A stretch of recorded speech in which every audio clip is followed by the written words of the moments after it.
Welcome to Leaders Talk, Papo de Leaders. Today I'll talk about the story of the Rolex.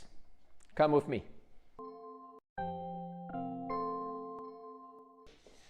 Yeah, I have always dreamed to have a Rolex, the Submariner watch.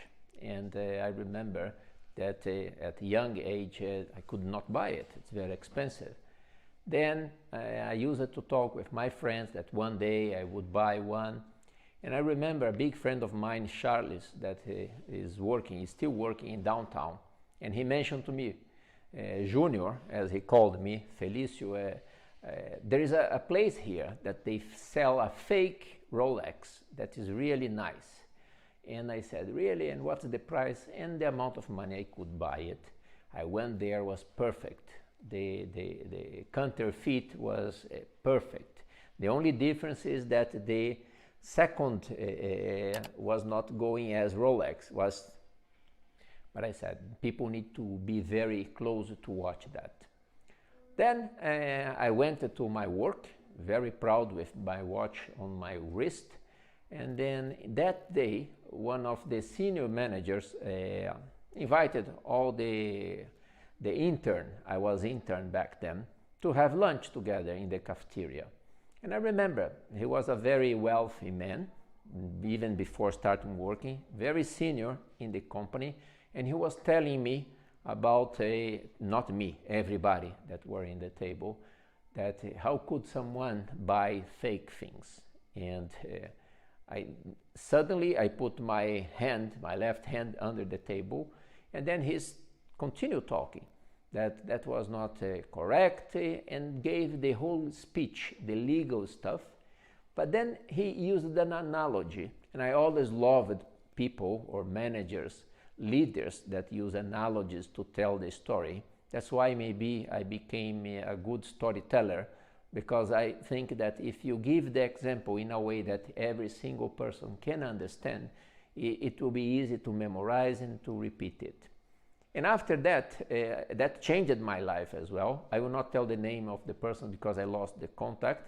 But again, this is a true story about it, about counterfeit and illicit trade. So he mentioned that for him, illicit product, even if it looks perfect for others, he knows that it's not. And the example, brutal example that he gave that marked me for life, it was exactly about a watch. And he said, I know that there are lots of people selling fake watches, and in coincidence he had a Rolex Submarine, and then he said, I know that people are buying this fake.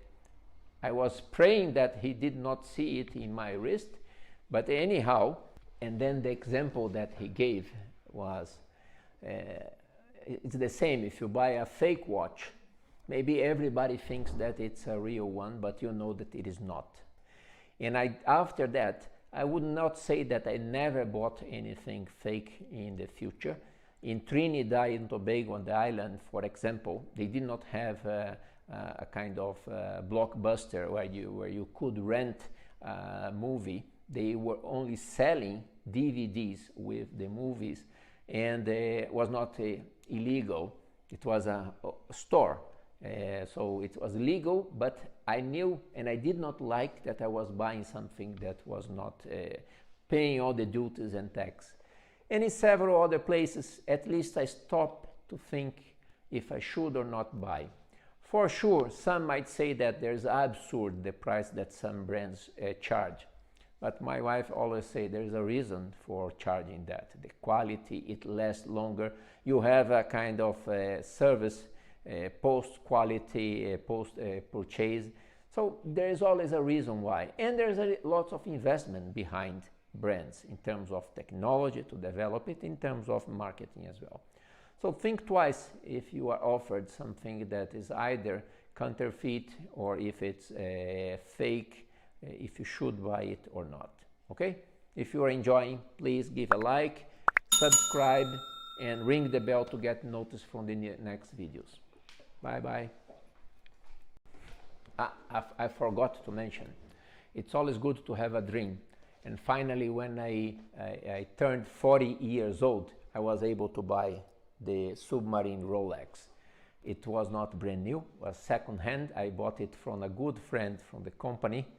So follow your dreams and think about if you should or not take the right decisions. It's good to have a dream so you can follow it. Okay? Thank you.